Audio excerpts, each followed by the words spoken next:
But is it worth it for luxury brands to chase these obscure pockets of wealth that exist in markets like Mongolia or Azerbaijan? And just who is this new customer?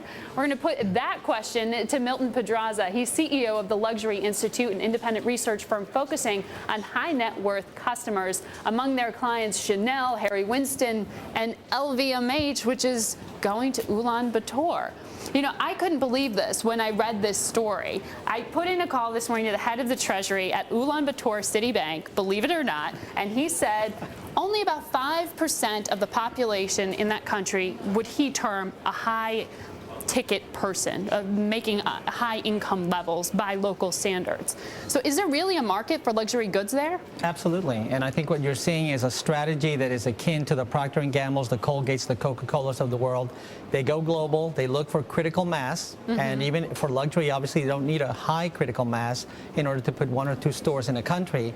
And what that does is drive local sales, but it also creates a marketing effect, a halo effect, for when those consumers go and shop in Hong Kong, in Tokyo, in New York, and London.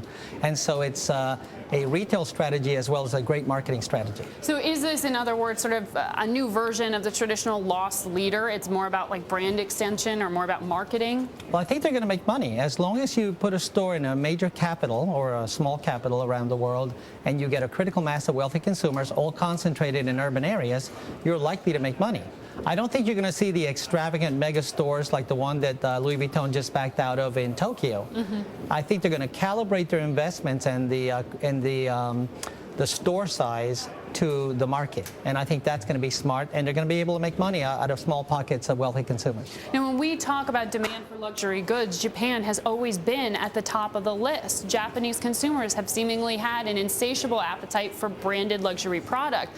But then you heard Versace withdrawing from that market, LVMH not expanding in Japan right now. What's happening?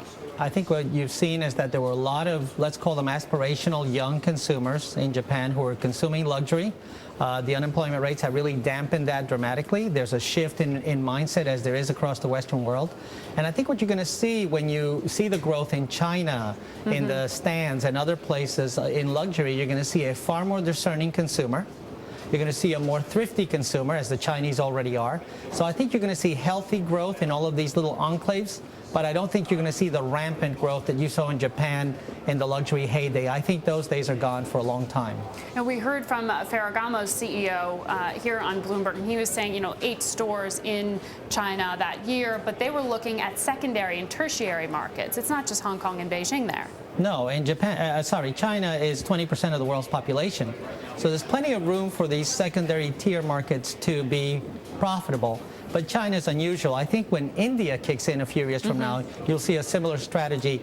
But I don't think you'll see that in any of the other smaller countries. Now, what are you seeing here at home? Because we did just get retail sales this week, same-store sales from Saks and from the Nordstroms of the world, and they're still very much under pressure. So now that we're looking at a stock market that's starting to come back, when is that going to translate into actual sales in stores like Saks? I think it's going to be 2 or 3 years before you see a really good recovery. And that's because at whatever level of wealth you were, $1 billion, 100 million, 10 million, you had this dramatic loss of wealth in a short period of time, and there's nothing on the horizon that says there's room for optimism. It's all deficits, it's all government stimulus, and so until we see recovery, full recovery of our stock portfolios, some stabilizing or growth in the real estate market that most wealthy consumers have, they're going to play very conservative and live within their means. All right. Thank you so much, Milton Pedraza of the Luxury Institute.